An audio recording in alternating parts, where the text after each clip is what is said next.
morning, brethren. Good morning. I'm not a very good. Oh, can I? I'm not a very good microphone carrier, so I don't know if we've got to stand somewhere. And have you got earphones? Things. Thank you, brother. But I'm going to leave it down here, and then I'm going to do something different. I'd like to welcome a few people that, or just acknowledge them. Rex Dutton. Rex. Rex taught me how to study. And he taught me that studying never ends. He helped me understand that you can study the same passage and you can come to a deeper insight. And I want to acknowledge you, brother, as somebody who's impacted my life right here at the Bible College. Thank you for you and your wife together. And it's just wonderful seeing you. Thank you for Sue that's here. It's always good seeing Susie with me. We'll be married 40 years this year. And so she's tolerated me for a very, very long time. I suppose I've got to just hold the microphone. That's fine. Brother Fred, it's good seeing you, brother. Wonderful seeing you. And your beautiful wife. Welcome. Good seeing you. Brethren, this morning I'd like for us to have a look at a passage that you're familiar with. Hopefully something will come out that would draw you closer to the Lord, that would help you see Him in a different light. The theme of this lectureship is Show Us the Father. And I truly loved studying for this lesson, and there were just things I needed to take out this morning because it would have become too bulky. I want us to read together, if you have your Bibles open, Matthew chapter 11 from verse 25. At that time Jesus said, I praise you, Father, Lord of heaven and earth, because you have hidden these things from the wise and the learned, and revealed them to little children. Yes, Father, for this is what you were pleased to do. All things have been committed to me by my Father. No one knows the Son except the Father. No one knows the Father except the Son, and those to whom the Son chooses to reveal Him. Come to me, all you who are weary and burdened, and I will give you rest. Take my yoke upon you and learn from me, for I am gentle and humble in heart, and you will find rest for your souls. For my yoke is easy, and my burden is light. This text, I'm sure, is what you and I just love to hear. Many of us, it's been a grueling year. It's been a complex year. It's been a year with ups and downs and being in the trenches all the time. We feel exhausted, and when you speak with people, people will tell you we are tired. Some will say we're exhausted. Some will say I need to just break away. But one of the things that we often ask the question about when people start to disconnect and when they start to feel they need to break away, sadly we often find that they tend to neglect their spiritual well-being and they find something else to entertain them with.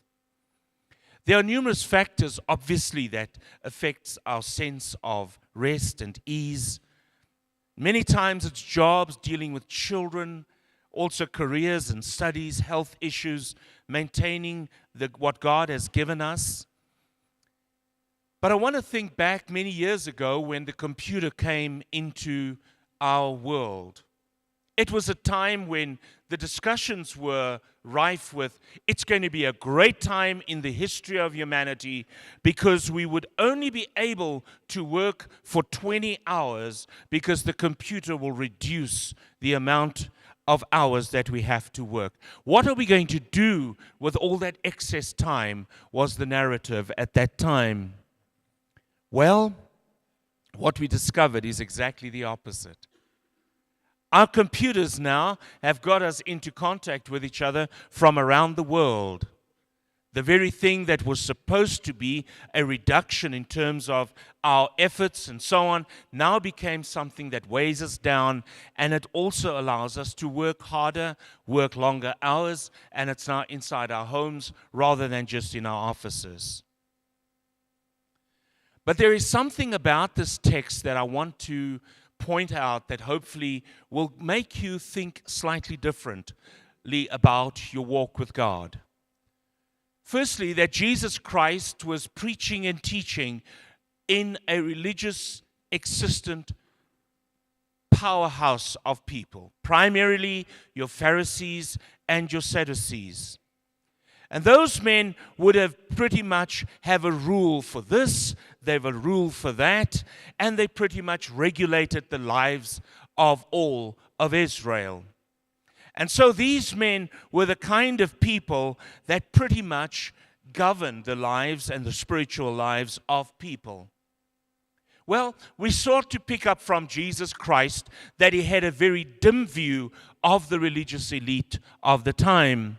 It comes out in Matthew 23, verse 4, where he looked at the guilt and the tremendous burdens that were placed on the hearts of the very people that God had chosen to liberate.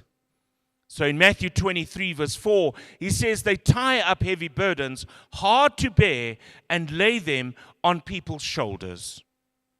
I want you to, in the back of your mind, have this idea of shoulders, because that's going to come up quite a bit as we talk.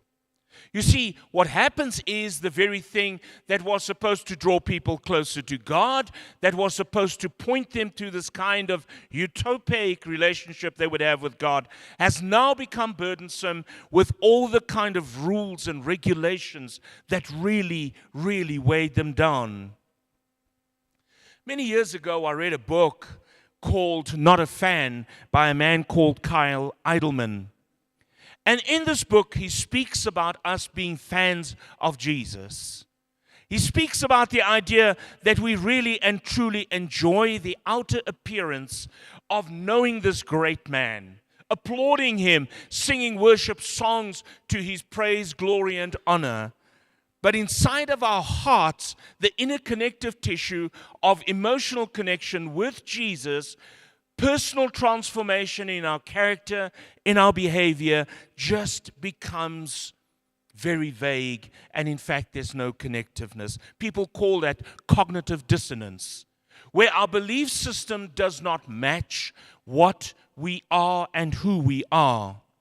In his book, he makes a comment and says, fans grow tired of trying to maintain an outer appearance that doesn't match our inner passions. Let me say that again. Fans grow tired of trying to maintain an outer appearance that doesn't match our inner passion. If we have a passion for Christ, a real love for Jesus Christ, I want to equate it to a story that I've read about Andre Agassi. Many of us know him, one of the greatest tennis players. He turned professional at the age of 16, and he reigned as one of the top tennis players from 1986 to 2006. He won 8 Grand Slam titles over a period of 20 years. In his book called Open, he reveals a secret, an uncanny secret, which might have you and I think a little bit differently about our relationship with God. And maybe in relationship to our way that we practice religiosity. He makes a comment in his books and he said, my dad decided before I was born that I would be the number 1 player in the world. And I guess he says, I never chose this life. On the outside, you would never guess that his heart was not in it. I guess he put in hours, countless hours of practice into his game. And the story goes that in 1995, he became the world's #1 tennis player. You see, he never enjoyed it, but he was #1. And as a result, there was no love, no inner passion that drove him, that called him back to the center core of his life. And tennis to him was a burden. Ostensibly, he was living the life and the dream of his father and vicariously living out the dream of his dad. On the one side, you say it couldn't be that bad. The man made a lot of money. He was successful, as the world would consider him to be. But there is something that is sad about this story. What is sad about this story is that some of us as Christians excel in our secular world. We do exceptionally well, and that's really where our passion lies. But we've never really transferred that same inner core passion, that muscle memory, to the life of being a Christian. And so eventually it weighs us down. We become tired. We become exhausted. No integration between our belief and what we do and what we practice. I met a young girl on Saturday afternoon. I performed and I officiated at her brother's wedding. A remarkable young girl that's a medical doctor, and I chatted with her and I said, "Sherry, it is so wonderful to see you. You look happy. I can see your heart is really and truly liberated." And I asked her, "You've got to tell me what the reason is." I thought that she might have met somebody that she fell in love with, because that's normally what causes the eyes to sparkle, my brother. And then I said to her, "What happened in your life?" She says, "Uncle Dereck, I studied to be a medical doctor, but I really wanted to get into DNA research." I said, "Really? DNA research?" She said, "Yes." She said, "And so what I did was I went through all my training, and then finally I decided I want to go and I want to specialize." So I came to Cape Town, met the top DNA specialist, one of them in the world, and spent 3 months sitting at his feet so that he could train me and I could add that competencies to my application. And now I am working in DNA research. Now I said, "You need to know, you need to dumb this down." So she said, "Let me tell you what it is, Uncle D. I work at the poorest of hospitals." And she said, "I've realized as a doctor, as I was treating these wonderful people, I asked the question, what is there within their DNA that we could identify and that could help them if that is treated? Also, being able to identify that further children that is born to this family could be helped with the proper treatment to circumvent those kind of illnesses coming into her." And these are the words that absolutely caught my heart. She says, "Uncle D, I have found my calling.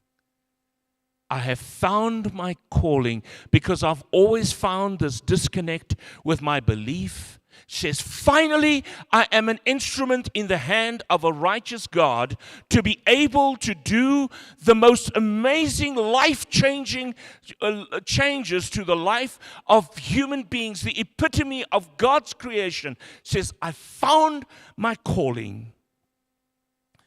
Religion can be a burden, brethren. You see, if it's just about religion, I think we are missing a point here. You see, the Pharisees and the Sadducees, what they did was they constructed within their little world a religious elite.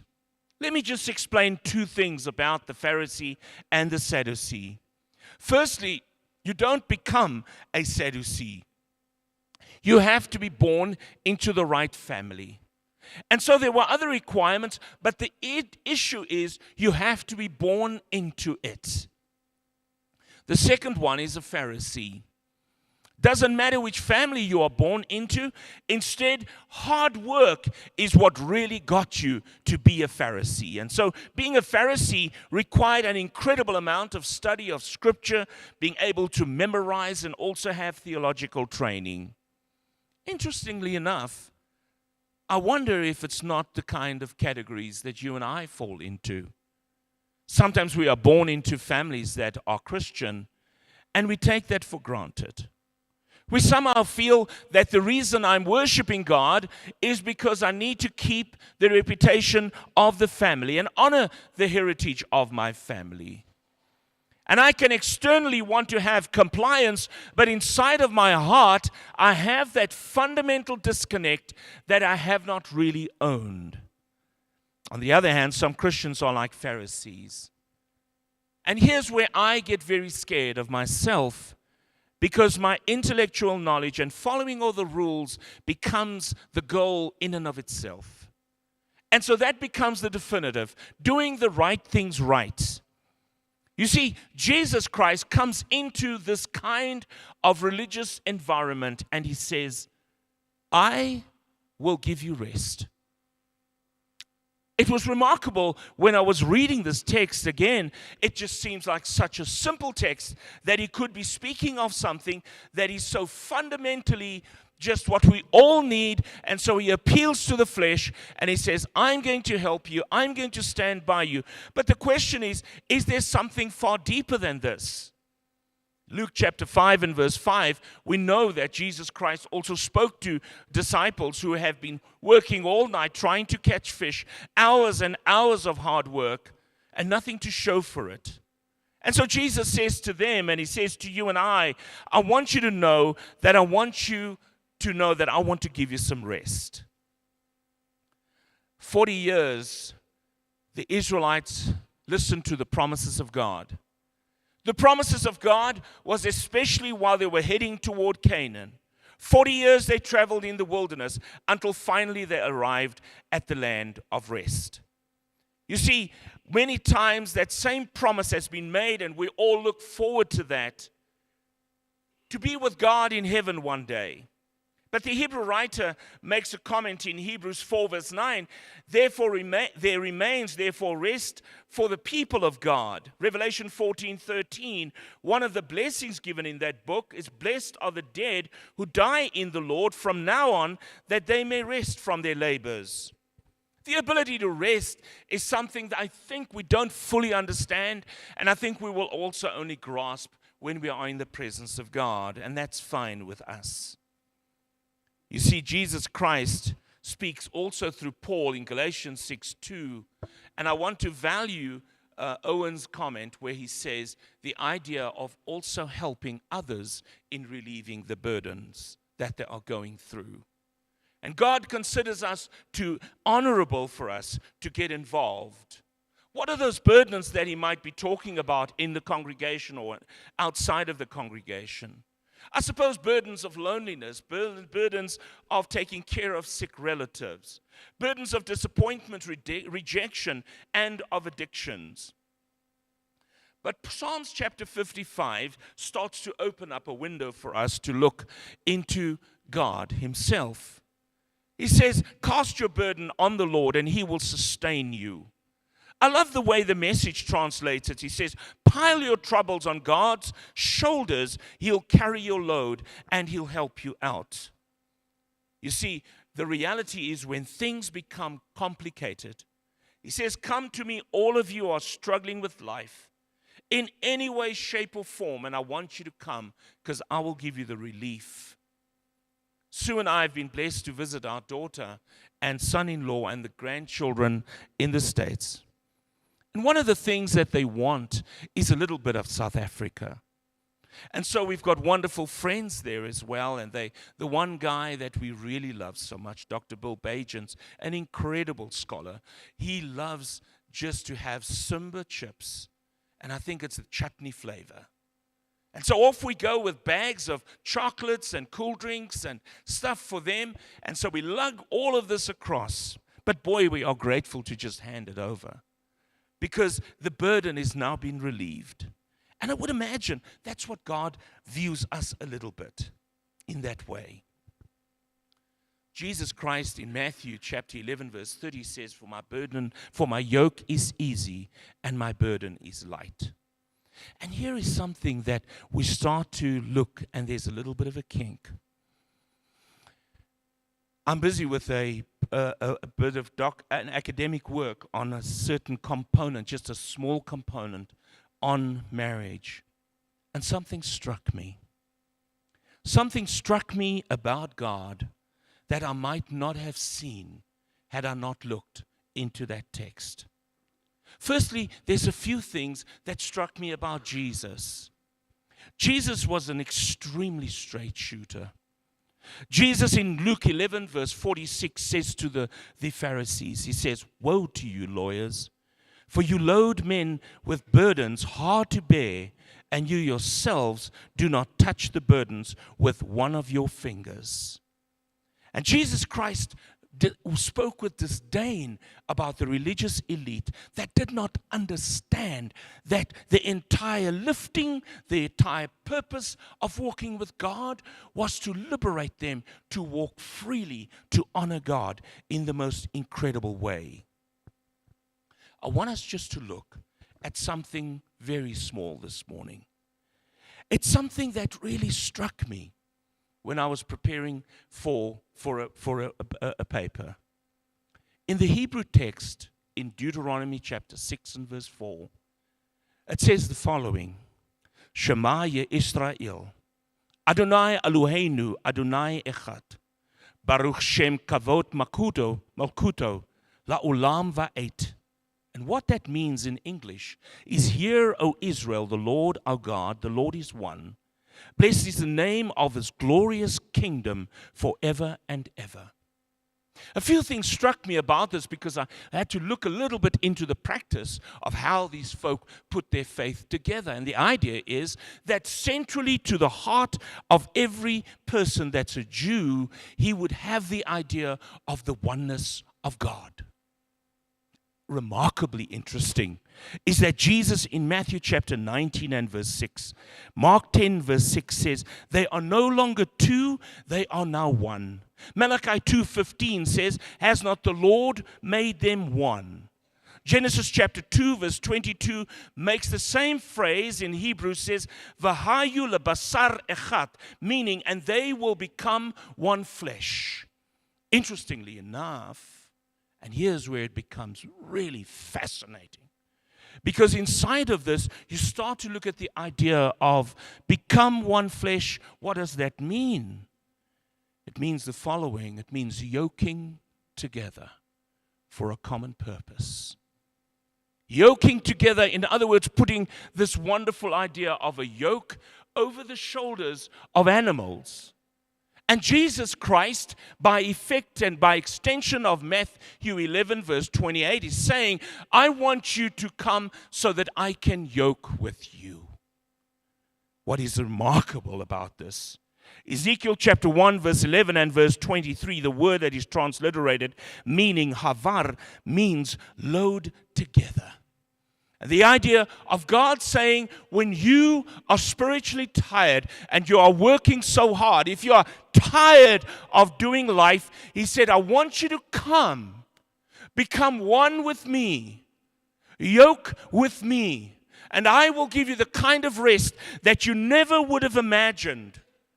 The consonant chet beit in resh means the idea of binding, which comes together with the idea of covenant. It gave me a whole new flavor of the idea of who God is. It helped me understand that God says, "I don't just want you to be out there, somebody that I'm going to tell how to live, and if you're out of line, I'm going to punish you." But God says, "I want to be one with you. I want to be one with you. I want to have a yoke walking with you." It symbolizes submission, but it also symbolizes a powerful relationship of connection with an awesome God. When I was 12 years old, I was on a farm in the middle of the Kalahari Desert. And in the Kalahari Desert, I was sitting with my grandfather's brother. My grandfather had passed away, and I was sitting with him on the stoep, and I loved talking with this man. Remarkable man. Loved God.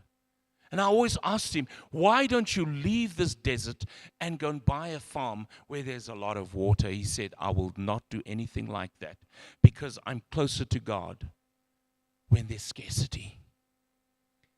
But one of the comments he did was, there was a donkey, 2 donkeys coming on in a donkey cart, And as they were riding down, there was one small one.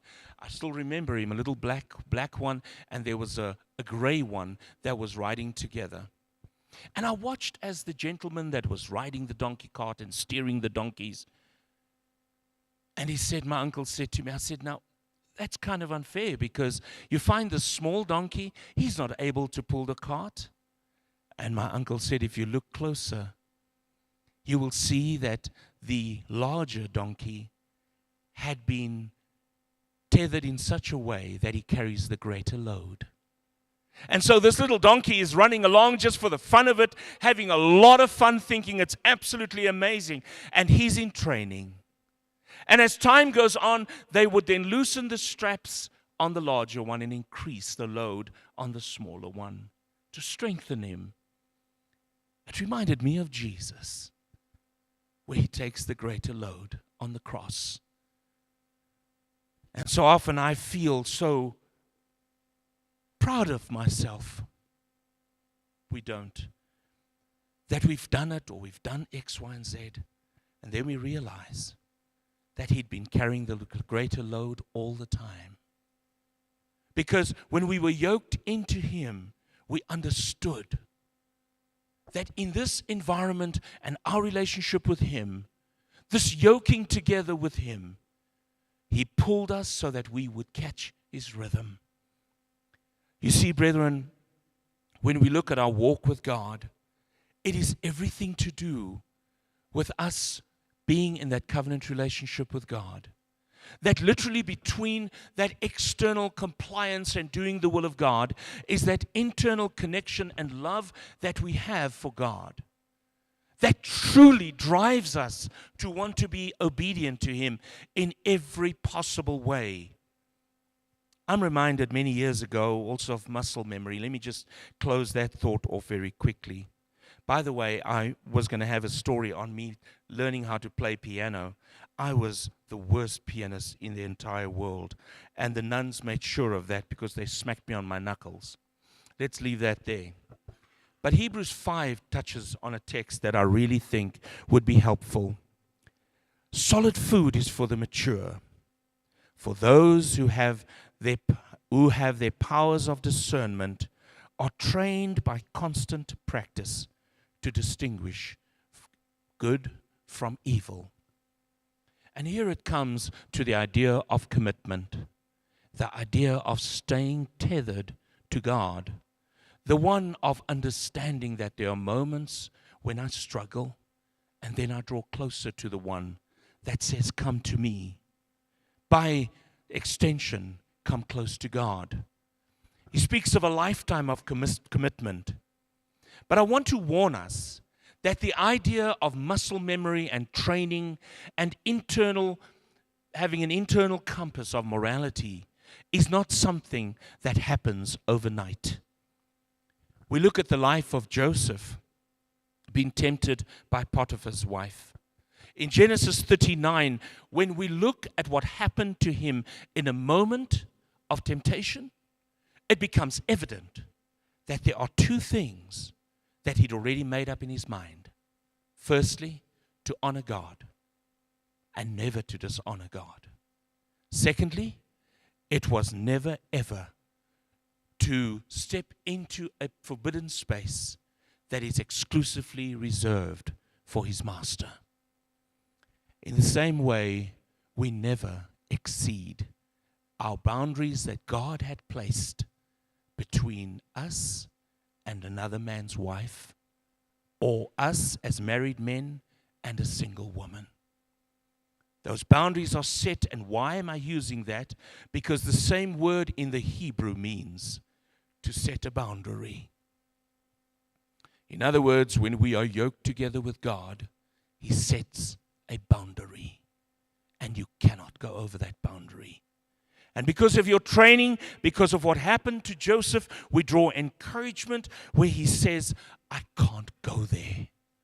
I can't go there. It's not because you're not pretty. It's not because I am thinking I'm better than you, but because you belong to someone else and I belong to God. That becomes the issue. In essence, what Paul was saying For me to live is Christ.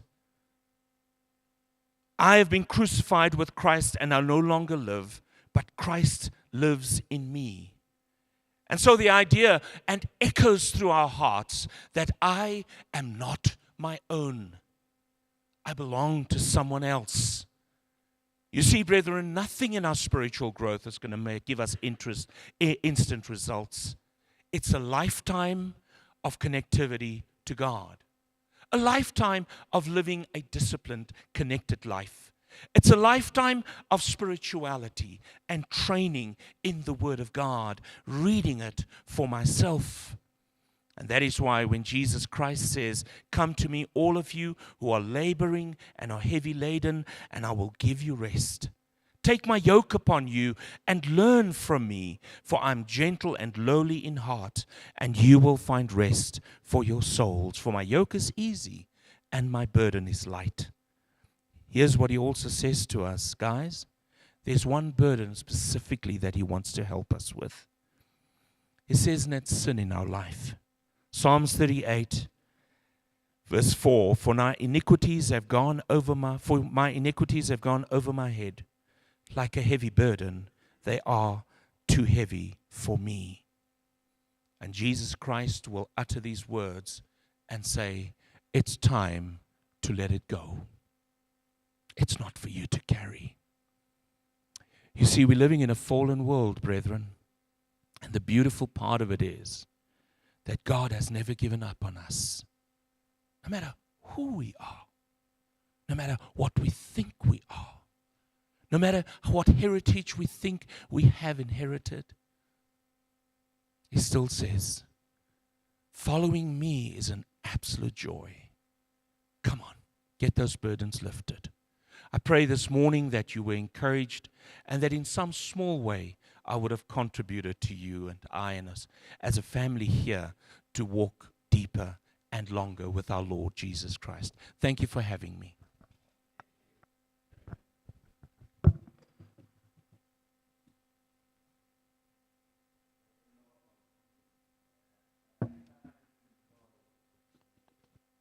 Presentations we've had so far. Can you hear me? All right, I was saying, I don't know about you, but I've thoroughly enjoyed the 3 presentations we've had so far. Brother Valentine.